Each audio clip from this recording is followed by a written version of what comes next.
पैसे का लोभ व्यक्ति से क्या करवा देगा, ये कुछ ठिकाना नहीं है मित्र। जिसके पिता ने आजीवन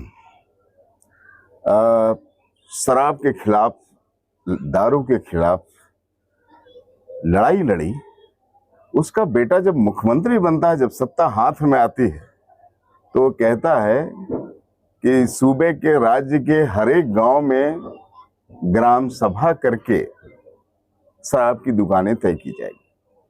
अब शराब के लिए ग्राम सभा होगी हमारे राज्य में। जिस राज्य के गांवों में पेयजल की कमी है, शुद्ध पेयजल छोड़ दीजिए, पेयजल की कमी है, लोग पीने का पानी और रोजमर्रा के लिए पानी के लिए कई किलोमीटर दूरी तय करके पानी मुहैया करते हैं। ऐसे भी बहुत सारे गांव अभी भी हमारे प्रदेश में है, जबकि जल नल योजना यहाँ पे चालू है, लेकिन जल नल योजना का जो हालात राज्य सरकार का भ्रष्ट तंत्र ने कर रखा है कि ये योजना हाशिए पे है, भ्रष्टाचार हावी है।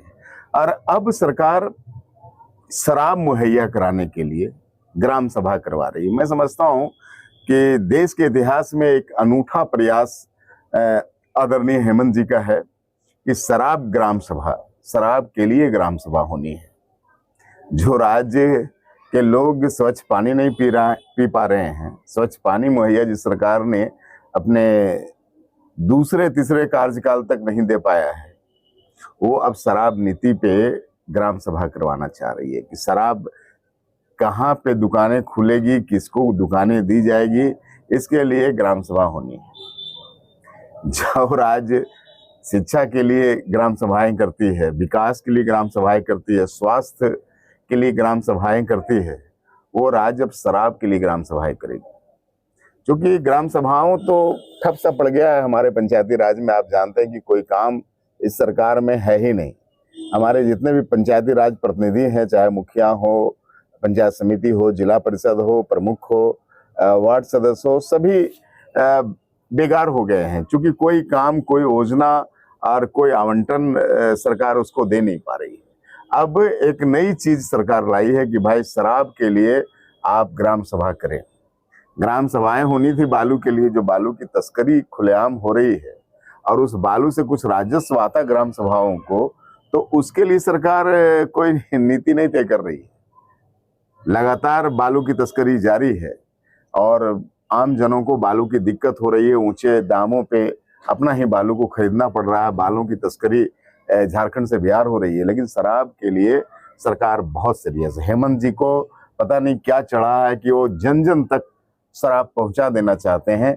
अपने पिताजी की जो इच्छा थी, शराब के विरोध में जो आंदोलन था उनका शराबबंदी के लिए, उन इच्छाओं से अब हेमंत जी को कोई माने मतलब नहीं है। क्योंकि हेमंत जी अपने शराब नीति की वजह से आकंठ भ्रष्टाचार में डूबे हुए हैं और लगातार सीबीआई जांच की मांग हो रही है, लेकिन वो आईवास के लिए अपने एसीबी के द्वारा अपने करीबी पदाधिकारियों को हिरासत में गिरफ्तारी करवा रहे हैं, ताकि लोगों को लगे कि बहुत जांच हो रही है। और हम जानते हैं कि इस तरह के जांच का क्या नतीजा होना है, क्योंकि जिस भ्रष्टाचार में जो खुद नंगा है वो आखिर क्या जांच करवाए।